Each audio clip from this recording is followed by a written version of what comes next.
Olá, amigos e irmãos, graça e paz do Senhor sobre a vida de cada um de vocês, passando aqui nesta manhã de 17 de dezembro de 2025, uma quarta-feira nublada em Ribeirão Preto. A possibilidade de chuva nesse momento é de 20%, mas a umidade relativa do ar está bem bacana, 79%, e hoje nós tivemos logo pela manhã 19 graus. Já subimos 3, né, porque estamos com 23 graus, mas ainda vamos subir mais 3 graus aí, vamos chegar aos 26, vai ficar uma temperatura bem bacana e muito provavelmente a chuva deve aparecer ao longo do período, né? A primavera brasileira aí no norte do estado de São Paulo, região sudeste do Brasil, Ribeirão Preto. Nós estamos vivenciando os últimos dias da primavera aqui no norte do estado de São Paulo, a primavera brasileira, né?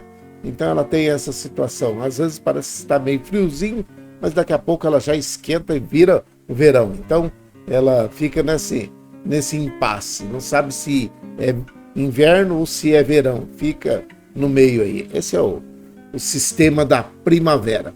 Mas passando aqui para poder falar algumas coisas, e alguém reclamou agora pela manhã porque que é que sumimos. Existe uma limitação em todos nós, uma limitação de tempo, de espaço, e nós dependemos de muitas outras situações. Então, quando o momento da oração não vier, você ora aí com as suas forças, com as suas palavras, fale com o Senhor. Naquele momento de dificuldade, fale com Ele. Ouça aquela oração que a gente faz, que normalmente é de 2 minutos, né? O pessoal gosta muito dessa situação de 2 minutos. É um fast food, né? A gente vai e ora e já pede, fala com Deus. Mesmo a pessoa estando deitada num leito de hospital, muitas vezes ela quer um negócio rapidinho, ela quer que faça rápido e termine. Mas só que tem muita gente que não é assim. Isso, tem outros que não. Vamos ficar 2 horas, 3 horas, já também não dá, né? Então, vamos fazer um meio termo aí, vamos tentar hoje aqui, nessa quarta-feira, fazer... Ainda não é a última quarta-feira do ano, não. A última quarta-feira tem mais 2 ainda, além de hoje. Então, isso. Então, tem a véspera do Natal e depois ainda tem a última quarta-feira, que vai ser o dia 31. Então, o que eu preciso falar com vocês são alguns alertas. Esses alertas a gente faz porque precisa fazer. Mas se fosse ver, todo mundo já deveria estar ciente disso, né? Primeira coisa, não fazer exercícios ao ar livre entre 10 e 16 horas, porque você pode ser acometido de uma insolação ou de uma desidratação. Ponto. Outra coisa, limpar a sua casa. Dentro da sua casa, escorpião e mosquito Aedes aegypti pode sim se proliferar, pode criar dentro da sua casa. Que jeito? O escorpião gosta de lugares sujos, onde tem aqueles escombros, resto de material de construção civil, onde tem aqueles problemas, aquelas dificuldades que as pessoas sabem, né, que vai usar nunca o tijolo ou a telha velha ou aquele vaso sanitário velho, vai fazer uma construção nova e colocar coisa velha? Não vai. Então, a pessoa fica guardando aquilo ali. E aquilo ali se torna um ambiente muito favorável para a criação do escorpião. Então, o escorpião, normalmente, quando ele pica a pessoa, ele causa uma dor tremenda, tem que ir para a UPA, tem que ir no pronto atendimento, acaba dando um maior BO, né? A molecada fala BO. Então, se você limpar, você não vai ter. E outra coisa, o mosquito Aedes aegypti, aquele que transmite a dengue, a zika e a chikungunya, que é esse aí, ó, esse rajadinho, ele transmite a dengue, e se a dengue for hemorrágica, ela pode te matar. É difícil? É complicado ficar sabendo dessa situação? Sim, é muito complicado. Mas você precisa entender que se você não fizer a sua parte, você corre um risco muito maior. Então, faça a sua parte. Limpa dentro da sua casa, para que você não tenha nenhum ambiente de escorpiões, e aqueles ambientes do mosquito Aedes aegypti, que é o acúmulo de água limpa, que nesse momento, o acúmulo de água limpa é em qualquer lugar. Calhas, piscinas que estão paradas, caixas d'água que estão descobertas, garrafas, latinhas, isso tudo se torna um criadouro, um lugar propício para a criação do mosquito Aedes aegypti. Aí ele faz ali o seu ambiente pronto e aí rapidinho prolifera esse mosquito Aedes aegypti, tá bom? Então limpa a sua casa. Outra coisa e não menos importante, não descarte móveis em lugar errado. Tem o lugar certo para se descartar, no lugar do catatreco, você vai precisar procurar, se informe na prefeitura onde é a sua região e descarta lá. Por quê? Porque aqueles desavisados, desocupados, aquele pessoal que não tem muito juízo, vai lá e põe fogo nisso. E colocando fogo, aí torna-se um ambiente mais quente, né? A temperatura sobe, o ar fica irrespirável, as pessoas que têm problemas respiratórios sofrem com isso. Então, não descarte, porque aí você não dá oportunidade para esses outros. Mas presta atenção, os dois, quem descarta e quem põe fogo, pode ser multado. E a multa não é barata, é pesada, tá? Então, se você for pego, você está cometendo um crime ambiental. Você não pode pôr fogo nem na zona urbana, que é a cidade, nem no meio do mato. Não pode. Se você for pego, você vai ser multado sim, e a Polícia Ambiental está aí para isso, tá bom? Beleza? Tá dado o recado? Então tá bom. Ó, agora nós vamos falar a respeito de uma situação que nós não temos controle. Tudo isso que eu falei até agora nós temos controle. Você tem como não fazer exercício, você tem como cuidar da sua casa, limpar para que não tenha criadouro, você tem como não descartar os móveis em lugares onde não pode, você tem como não colocar fogo, você tem que fazer essa decisão e você tem que tomar essa decisão de não fazer para você não ser punido. Mas existe uma situação que o profeta Jeremias, ele falou essa solene frase: eu sei, Senhor. O capítulo 10 do livro do profeta Jeremias, tem um versículo que é o de número 23. Depois de um puxão de orelha que Deus dá no povo de Israel, o capítulo 10 é um puxão de orelha. Você vai lá, depois você vai ver, tá? Se você, amanhã, se der tempo, nós vamos ler o capítulo inteirinho. Ele começa lá no versículo 23 uma oração pelo povo de Israel, onde ele era profeta. E ele diz assim, ó: eu sei, Senhor, que ninguém é dono do seu próprio destino. E ele não estava aqui dizendo essas palavras porque era um momento de fraqueza. Não era um momento de fraqueza, era um momento de reconhecimento. Presta atenção no que continua a segunda parte. E que ninguém tem o poder de controlar a sua própria vida. Jeremias, capítulo 10, versículo 23. O profeta Jeremias, usado pelo Espírito Santo, a autoridade de Deus sobre ele estava, porque ele era profeta sobre o povo de Israel, o povo de Deus. Ele chega a esse ponto depois de alguns puxões de orelha lá em cima, que Deus está falando a respeito de algumas imagens e esculturas. E aí, se você ler, amanhã nós vamos ler esse capítulo inteirinho. Mas presta bem atenção nisso daqui, ó.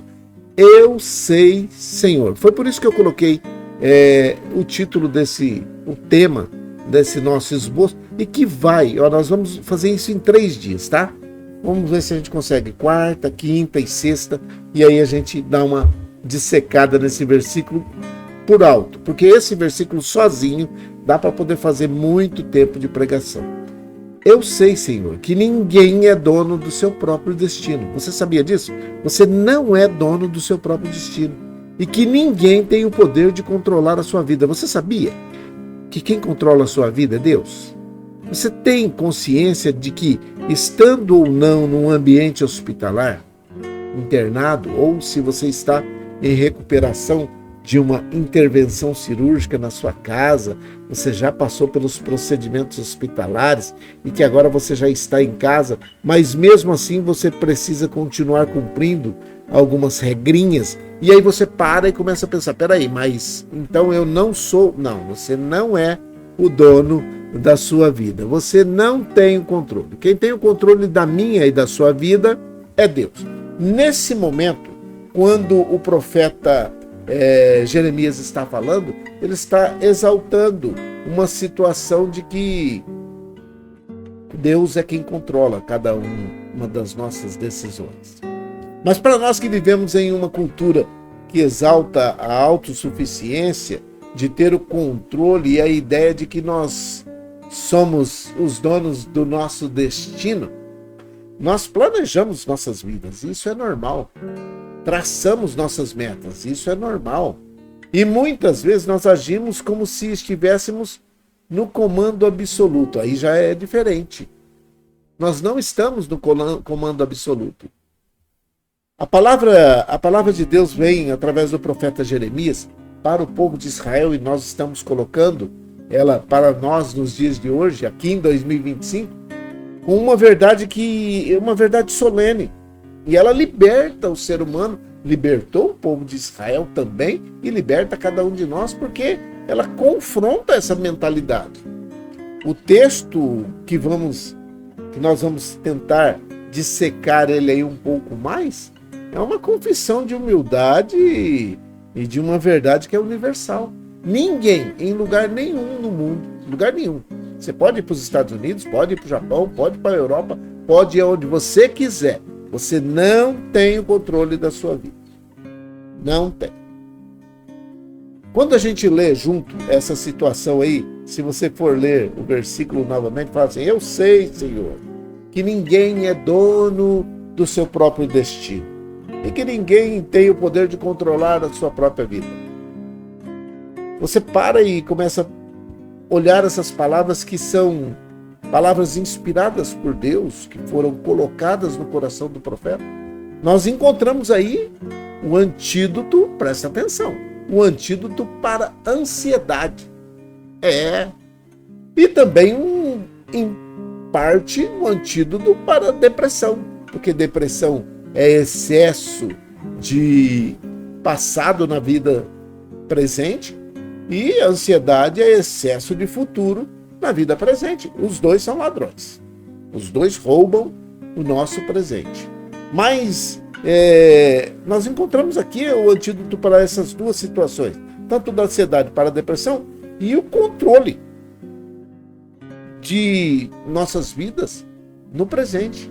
É a porta de entrada para uma paz que vem direto da submissão e de saber que Deus está no controle de todas as coisas.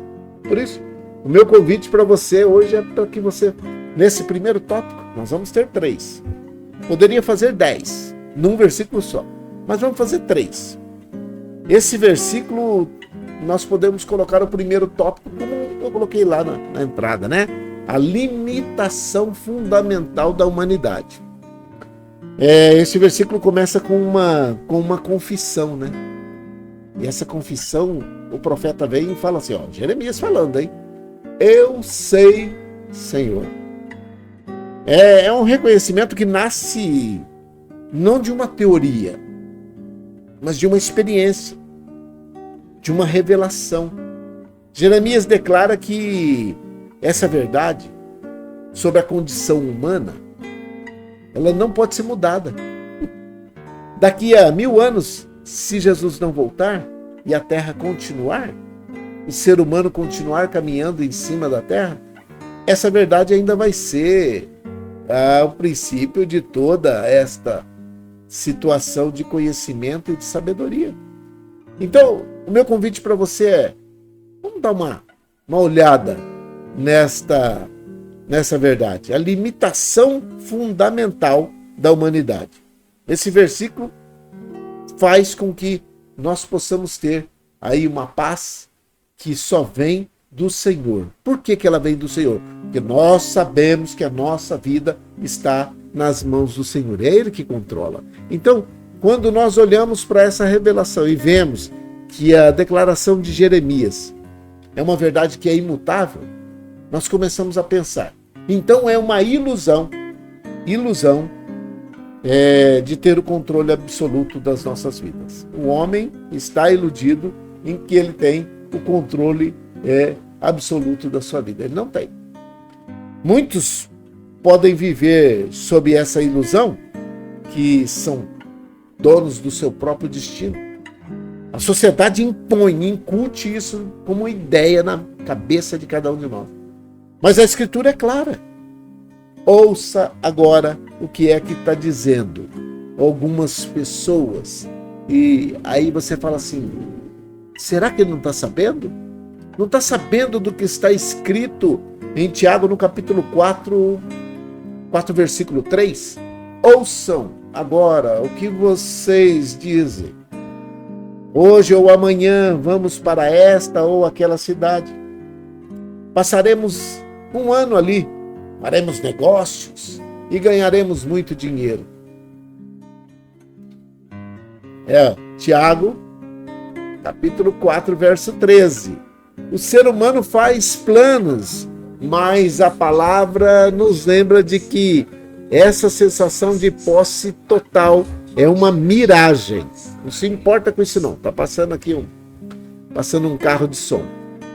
A nossa imagem é uma situação de que nós temos o poder. É uma imagem. Mas a vida na realidade é um vapor que aparece por um pouco de tempo e depois ele desvanece. Tiago no capítulo 4, versículo 14, logo depois daquele outro que nós já lemos, que nós não podemos dizer, e que nós vamos dizer assim, faremos negócio, ganharemos dinheiro, estaremos ali. Não, nós não sabemos do futuro. Mas ele fala assim, o ser humano faz esses planos, mas quem dá a palavra final e lembra que a nossa sensação de posse é uma miragem, é apenas uma passagem, é só uma imagem que a gente coloca. A nossa vida é um vapor que aparece por um pouco e depois desaparece, desvanece. É Tiago no capítulo 4, versículo 14. Então a primeira coisa é pensar ou ter essa ilusão de controle absoluto. Nós não estamos no controle absoluto das nossas vidas. Legal?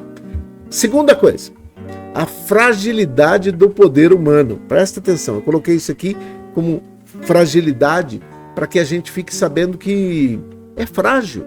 De uma hora para outra, desaparece. E se você está aí num ambiente hospitalar, deitado numa cama de hospital, ou está se recuperando de alguma coisa que você não programou, hoje nós ouvimos uma pessoa dizer, eu não programei estar no hospital na segunda-feira que passou, na segunda-feira que foi dia 15, eu não programei. Mas nós temos que parar e começar a pensar que ninguém tem o poder de controlar a própria vida. Ninguém. Nós podemos administrar, nós podemos escolher, mas o controle final está além de nós, não está na nossa mão. O controle final está nas mãos de Deus. Quantas vezes nós fazemos planos bem intencionados e que depois eles são frustrados por circunstâncias inesperadas? Quantas? O salmista, ele estava dizendo no Salmo 90, versículo 12, ensina-nos a contar os nossos dias para que o nosso coração se torne sábio. Salmo 90, versículo 12, ensina-nos a contar os nossos dias para que o nosso coração se torne sábio. Eu vou colocar esses versículos depois aí embaixo. Então preste atenção, reconhecer a nossa fragilidade não é sinal de fraqueza, não é. Mas é o primeiro passo para que alcancemos a verdadeira sabedoria. Então, fragilidade do poder humano. Nós somos frágeis, ok? Não existe nenhum momento em que o ser humano é dono total da sua vida. Não tem. Eu coloquei essa imagem aí atrás da Lua e do Sol, porque é bem isso, né? Entre a chegada do Sol e a partida da Lua, e a chegada da Lua e a partida do Sol, nesse ciclo que é virtuoso, né? Todos os dias ele acontece e é contínuo. Nesse espaço aí, tanto faz ser de noite ou de dia, nós não temos nenhum tipo de controle sobre as nossas vidas. Então, a fragilidade do poder humano está aí, nós não temos. E o terceiro tópico, e eu já vou terminar, para que não fique muito longo, o perigo da autoconfiança orgulhosa. Isso é um perigo. Lembre-se que nós estamos falando da limitação fundamental da humanidade. Tem um perigo da autoconfiança orgulhosa. A autoconfiança que exclui Deus, é essa autoconfiança que eu estou dizendo, e é condenada nas Escrituras. Ela é condenada. Toda autoconfiança que fica só nele, centrada nele, ela é condenada pelas Escrituras. Aonde? Aonde que está? Provérbios 14, versículo 12, diz assim: há um caminho que parece certo para o homem, mas no final conduz à morte. Há uma outra versão que diz assim: há caminhos que para o homem parecem bons, mas ao final desse caminho é um caminho de morte. Provérbios capítulo 14, versículo 12. Eu vou colocar, calma. Quando nós cremos que o nosso caminho é infalível e nosso controle é total, estamos caminhando para a ruína, saindo do caminho que é Jesus e indo para o caminho que nós próprios traçamos. Presta atenção que alguém diz que nós viemos aqui, eu estou escrevendo a minha história. Não, nós viemos escrever uma história? Não, nós viemos viver uma história que já está escrita por Deus. Ele está no controle. Quando nós estamos no centro da sua vontade, a história é perfeita. E se você não entregou ainda a sua vida a Jesus, o convite está feito, está aberto. Então presta atenção. Quando nós cremos que o nosso caminho é infalível e o nosso controle é total, nós estamos caminhando totalmente fora da visão de Deus para as nossas vidas e o final é ruína. O versículo está falando: há caminho que parece para o homem que é bom, mas lá no final é caminho de morte.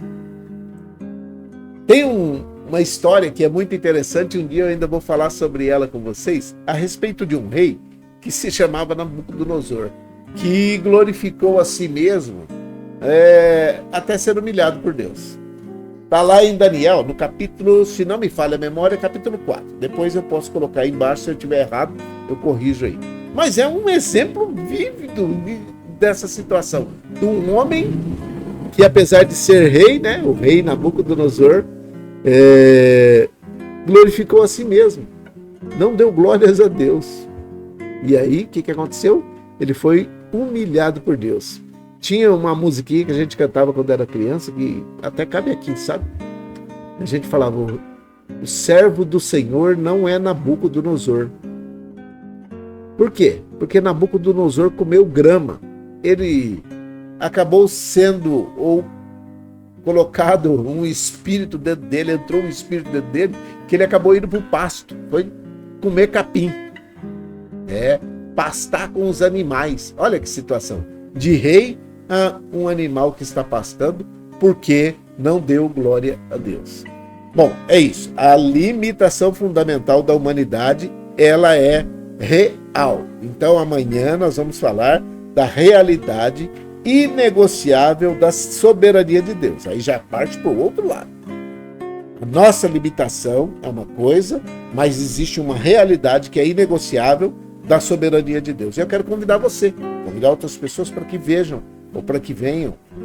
Aí, se você está, infelizmente, no ambiente hospitalar, está internado, chame aí, convide os outros, aqueles que podem, para poder assistir com você. Amanhã nós vamos falar da realidade inegociável da soberania de Deus. É isso. Porque a de hoje é o que nós falamos, a limitação fundamental da humanidade. O homem tem essa limitação, mas você tem a oportunidade,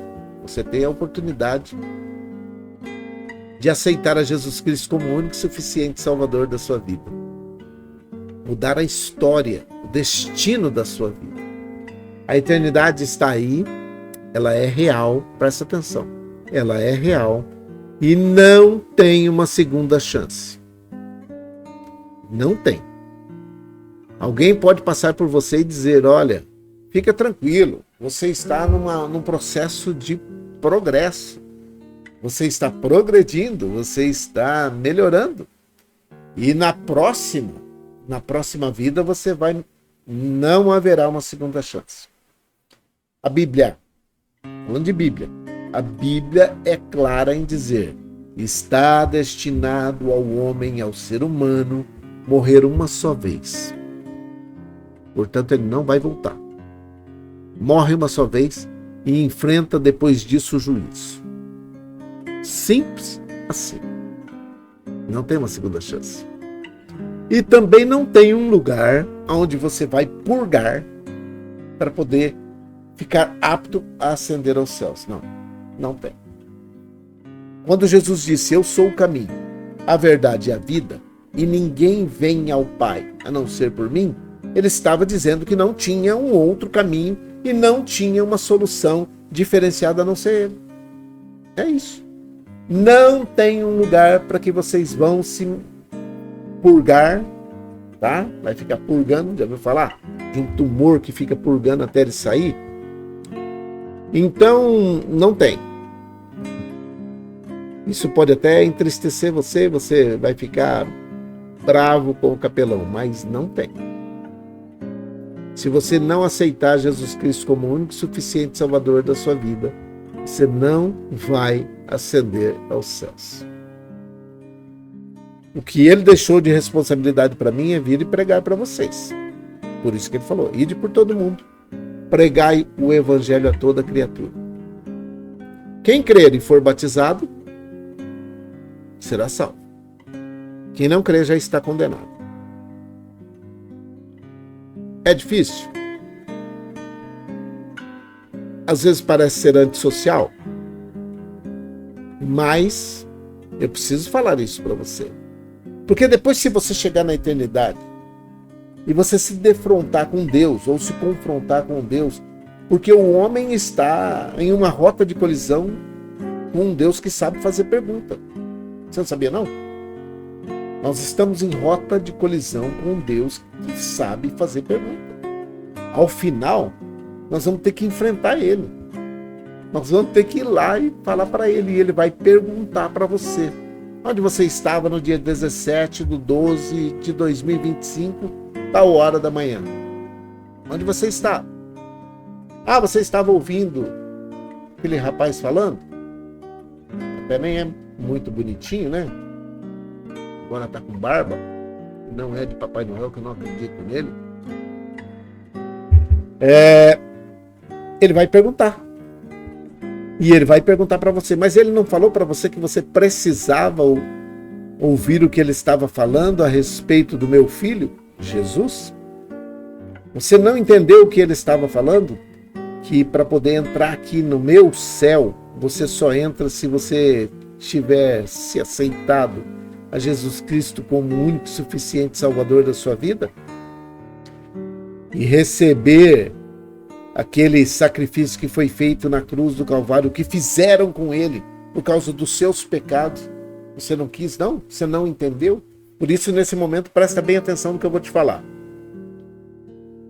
Se você não aceitar a Jesus Cristo como o único suficiente Salvador da sua vida e receber o perdão dos seus pecados pelo sacrifício que foi feito lá na cruz do Calvário, porque é o sangue dele que te purifica de todo pecado, nos purifica de todo pecado.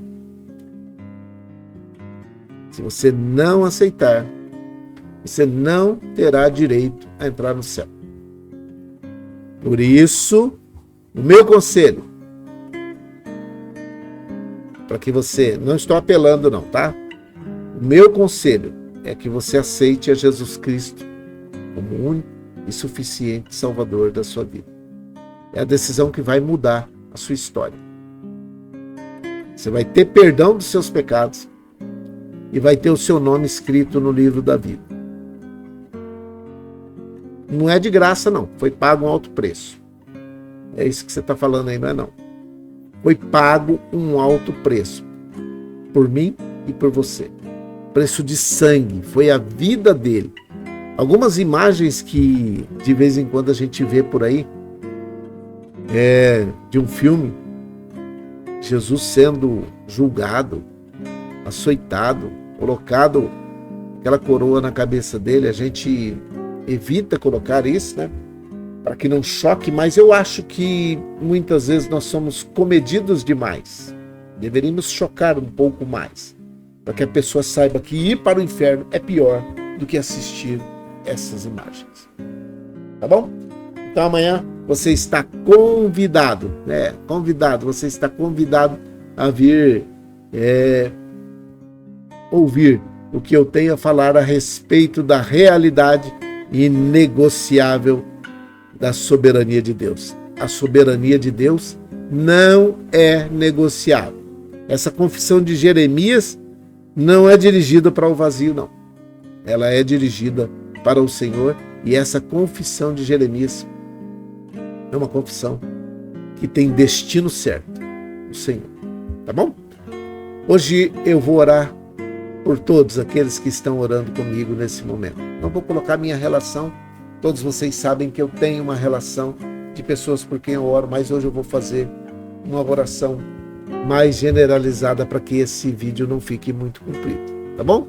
Vamos orar? Pai, em nome de Jesus, o teu filho amado, eu oro nesse momento por todos aqueles que fazem parte da minha relação. Mas eu quero te pedir em especial aquelas pessoas que nesse momento ouviram a tua palavra. O teu Espírito Santo é aquele que convence do pecado, da justiça, do juízo. As minhas limitações podem atrapalhar para que eles entendam, mas eu fui o mais simples possível para que eles possam entender que sem a salvação em Jesus Cristo eles não poderão entrar no céu. Por isso, eu te peço que o teu Espírito Santo trabalhe na mente e no coração de cada uma dessas pessoas. Clareie a mente de cada uma delas. Convença o coração de cada uma delas. E que essa decisão que estão tomando nesse momento possa ser a decisão mais acertada da sua vida. Meu Pai, em nome de Jesus Cristo, continua cuidando de cada um de nós. Aqueles que nesse momento estão no ambiente hospitalar, que estão sendo tratados no ambiente hospitalar, todos aqueles que trabalham no ambiente hospitalar, desde o acolhedor, desde aqueles que estão na recepção, até o mais alto e graduado homem ou mulher que está no comando dessa instituição. Que a tua bênção, a tua graça e a tua paz repouse sobre a vida de cada um deles. Eu oro por todos aqueles que estão precisando de uma bênção especial, onde quer que tenha, nesse Brasil ou no mundo, alguém precisando da tua boa mão, de um consolo que vem somente do Senhor, daqueles que estão em dificuldades, passando por problemas, por necessidades, por estarem em uma situação que eles não escolheram estar.